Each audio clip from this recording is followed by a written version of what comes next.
Assalamualaikum warahmatullahi wabarakatuh dan salam sejahtera. Bertemu lagi kita. Video pada kali ini kita akan bercakap sedikit tentang COVID-19. Mari kita imbas kembali sejarah COVID-19 di Malaysia. COVID-19 di Malaysia bermula pada 25 Januari 2020. 25 Januari menyaksikan kes pertama dikesan di Malaysia.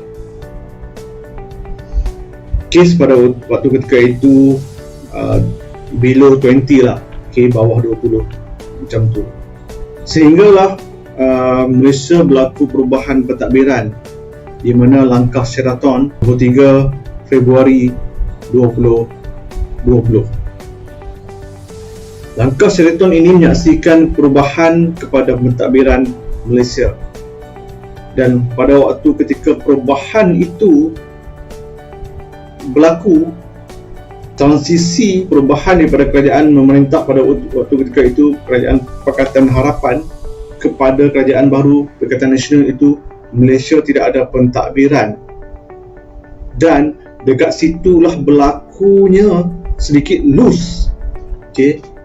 Kurang memerhatikan, kurang perhatian kepada kes ini, sehingga menyebabkan kes pada waktu ketika itu mula naik kembali daripada below 20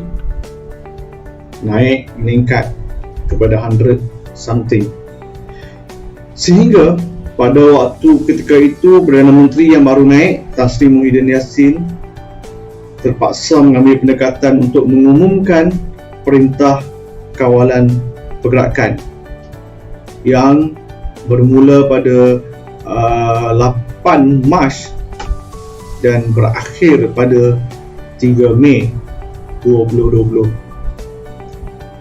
Di dalam PKP pertama itu dilanjutkan 14 hari. Kita ingat lagi kan peristiwa itu.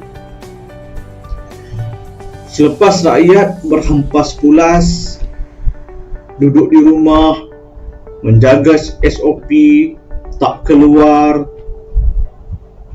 pihak berkuasa pun tegas, berada di jalanan memastikan semua rakyat berada dalam rumah, tak keluar, yang keluar ditangkap, disaman dan sebagainya.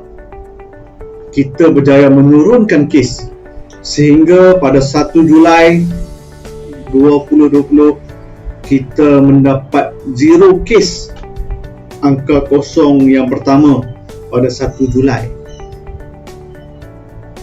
Kes tempatan kosong, dan pada waktu ketika itu kita seolah-olah telah menang besar, berhadapan ataupun menewaskan musuh kita COVID-19. Apabila kita menang, kita mula alpa, kita mula leka, sektor ekonomi banyak dibuka, kita bebas ke sana ke sini, ke mana-mana sahaja, mengabaikan SOP, mengurangkan pematuhan kepada SOP, sehingga menyebabkan kes mula meningkat. Perlu diingat juga, pada 26 September, pada 26 September, kerana kita berasa kita telah menang, kita telah mengadakan pilihan raya di Sabah. Dewan Undangan Negeri Sabah dibubarkan pada 31 Julai. Sebulan selepas kita berjaya mendapat angka COVID kosong kes. 1 Julai kita mendapat angka kosong, 31 Julai kita menyaksikan pembubaran Dewan Undangan Negeri Sabah, sehingga menyebabkan pada 26 September kita perlu mengadakan semula pilihan raya di negeri Sabah. Implikasi daripada pilihan raya di negeri Sabah itu, rakyat berkumpul, politikus berkumpul, berkempen daripada rumah ke rumah. Rakyat-rakyat yang berada di Semenanjung turun ke Sabah berkempen untuk memenangkan calon masing-masing. Yang akhirnya SOP kurang dijaga. Kerajaan juga kurang cermat pada waktu ketika itu untuk memberikan SOP yang sewajarnya kepada mereka-mereka yang balik berkempen di Sabah ini, sehingga akhirnya mencetuskan gelombang kedua COVID-19 di Malaysia. Rentetan daripada gelombang kedua inilah kita berperang sekali lagi dengan COVID-19, dengan SOP yang banyak boleh daripada tak boleh. Okey, pergi ke sana boleh, ekonomi sana boleh buka, ekonomi sini boleh buka.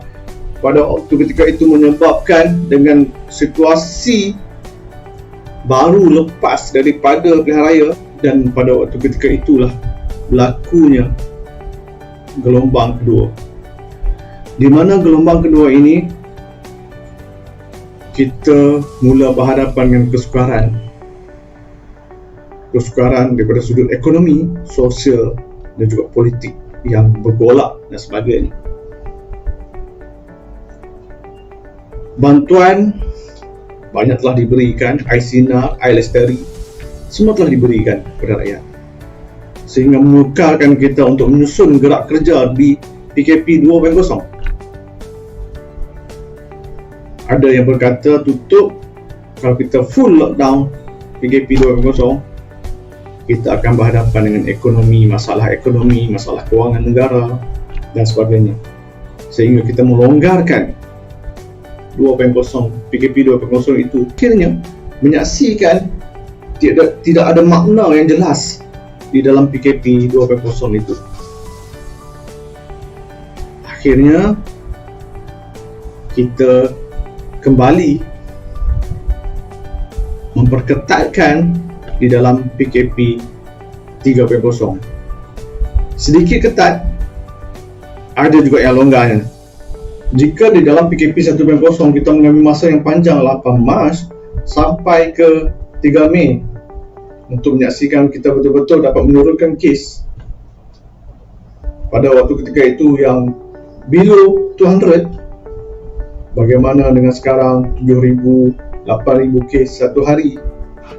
Berapa masa yang kita akan ambil dalam keadaan ekonomi banyak dibuka?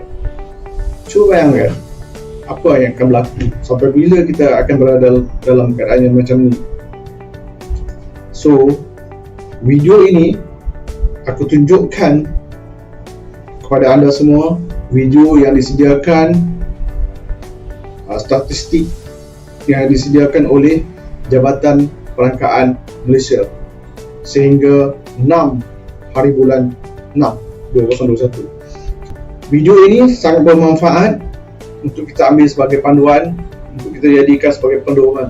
Ulanglah video ini, tengok. Kalau kita alpa, kalau SOP kita tak boleh nak jaga, kalau kita terlalu mudah-mudahan dalam apa saja tindakan yang kita buat, kalau kita dengan tindakan yang, kalau kita ambil tindakan yang kurang cermat, inilah yang akan berlaku. Sampai bila kita akan berada dalam keadaan yang macam ni? Okey, tolonglah jaga diri sendiri, jaga ahli keluarga, jaga jiran-jiran. Okey, sayangi anda semua, sayangi persekitaran anda semua. Kita mampu menang. Sekali lagi, cayok.